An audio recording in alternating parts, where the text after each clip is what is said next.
রাজনীতি এবং বাণিজ্যে কোনো সিদ্ধান্তই সঠিক বা ভুল হয় না। সময় এটা নিশ্চিত করে যে সেটা ঠিক হবে না ভুল। কারণ যদি আপনি সঠিক সময়ে সিদ্ধান্ত নেন তাহলে সেটা সঠিক, আর ভুল সময়ে নিলে সিদ্ধান্ত ভুল।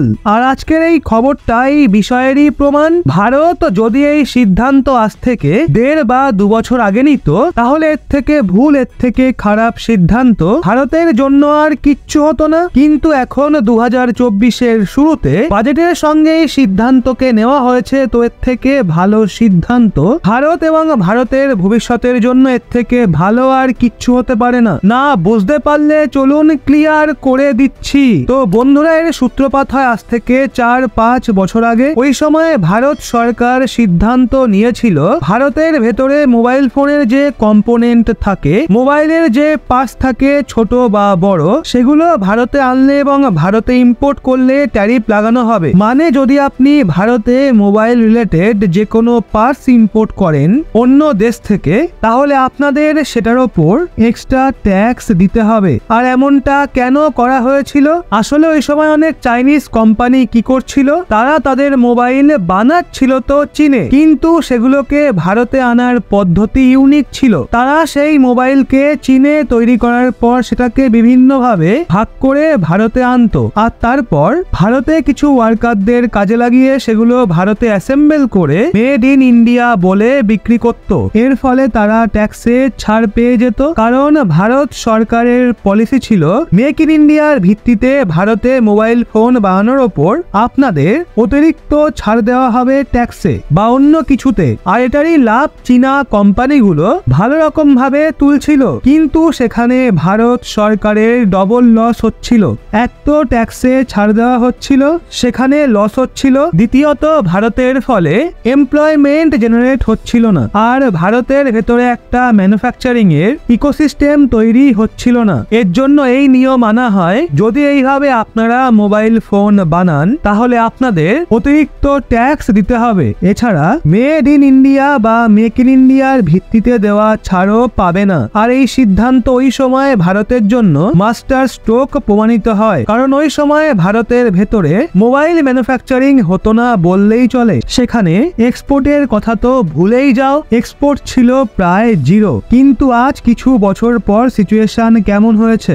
ভারত গত বছর 2023 সালেই $11 বিলিয়ন মোবাইল বিশ্বকে বিক্রি করেছে। আগে হ্যাঁ, ভারত তৈরি করে সেগুলোকে বিশ্বের ভিন্ন ভিন্ন দেশকে এক্সপোর্ট করেছে। এর ফলে ভারত সরকারের ইনকামও বেড়েছে, ভারতেরও লাভ হয়েছে। আমরা ট্যাক্স পাচ্ছি, আমাদের যেই এক্সপোর্ট রেট রয়েছে সেটা দ্রুত বেড়েছে, সম্পদ বাড়ছে। এছাড়া সবচেয়ে বড় ফায়দা যেটা হলো, ভারতে এমন এমন মোবাইল ফোনের ফ্যাক্টরি খুলছে যেখানে 30 থেকে 40 হাজার মানুষজন কাজ করে। যেমন সদ্যই পেরেমবাদুরে একটা এমন ফ্যাক্টরি তৈরি হচ্ছে যেখানে একসাথে 35 হাজার মানুষজন কাজ করবে। কিন্তু ওই সময় সিদ্ধান্ত ভারতের জন্য অনেক ভালো ছিল, কিন্তু একটা সিদ্ধান্ত আজ আমরা নিয়েছি যেটা একদমই এর উল্টো। আর এটাও ভালো কিভাবে? আসলে বর্তমানে ভারত সরকার ট্যারিফ সরিয়ে দিয়েছে। যদি এখন আপনি ভারতে অন্য দেশে তৈরি মোবাইল ফোনের কম্পোনেন্ট কি ইম্পোর্ট করেন, মানে অন্য দেশের থেকে কেনেন, তাহলে আপনাকে ট্যারিফ দিতে হবে না। 10 থেকে 15% এই ট্যারিফকে সমাপ্ত করে দেওয়া হয়েছে, মানে এক্সট্রা ট্যাক্স দেওয়ার প্রয়োজন নেই। এখন আপনারা বলবেন এটা তো ভুল সিদ্ধান্ত, কোম্পানি আবার এর অপব্যবহার করবে, তারা আবার সেটাই করবে, চীন বা অন্য দেশ থেকে বানিয়ে আনবে আর ভারতে এনে জুড়ে বিক্রি করা শুরু করে দেবে। কিন্তু এইবার এমনটা হবে না। কেন? কারণ সময় সঠিক, এর জন্য সিদ্ধান্ত ঠিক। সবচাইতে বড় কথা, ভারত এই কাজটা করলো কেন? তো এর পেছনে সবচেয়ে বড় কারণ হলো কোম্পানিগুলোর ডিমান্ড। আসলে ভারতে মোবাইল বানানো কোম্পানি, বিশেষ করে অ্যাপেল, যে ভারতে মেগা লেভেলে ম্যানুফ্যাকচারিং করে, সে ডিমান্ড করেছিল, দেখুন আমরা আপনাদের দেশে সবকিছু বানাচ্ছি, কিন্তু মোবাইলের কিছু এমন কম্পোনেন্ট রয়েছে যেগুলোর ফ্যাক্টরি ভারতে সেট আপ করতে 10-12 বছর সময় লেগে যাবে। এছাড়া আপাতত সাপ্লাই চেনেরও ইস্যু রয়েছে। তো যতক্ষণ না এই ইস্যু সলভ হচ্ছে ততক্ষণ আপনারা এই ট্যারিফকে, এই ট্যাক্সেসকে তুলে নিন। কারণ এগুলো যখন আমরা ইম্পোর্ট করি তখন এগুলো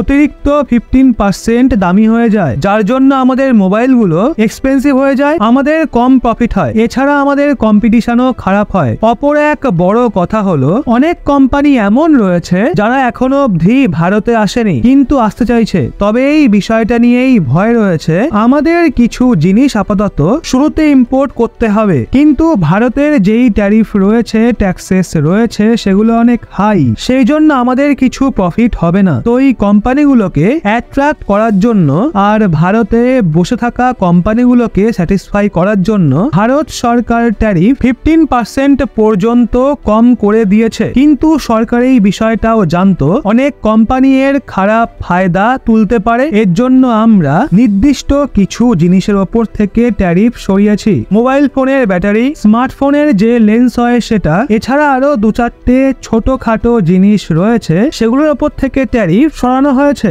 যাতে কোম্পানিগুলো এর অপব্যবহার না করে। বলা হচ্ছে এর বাম্পার ফায়দা ভারত পাবে। আগামী 2032 সাল পর্যন্ত ভারতের মোবাইল ফোনের যে এক্সপোর্ট রয়েছে ওই 11 বিলিয়নের মতো, সেটা 40 বিলিয়নেরও বেশি হয়ে যাবে। সেক্ষেত্রে সবচেয়ে বড় ড্যামেজ হবে চীনের, কারণ যেই কোম্পানিগুলো এখনো পর্যন্ত চীনে টিকে ছিল তারা এখন পালিয়ে ভারতে চলে আসবে, কারণ ভারত পলিসিকেই এমন ভাবেই মডিফাই করে ফেলেছে। আর যখন এমনটা হবে তখন খবর অবশ্যই পাবেন। তো বন্ধুরা, এই সম্পূর্ণ বিষয় নিয়ে আপনাদের কি মতামত নিচে কমেন্টে অবশ্যই জানান।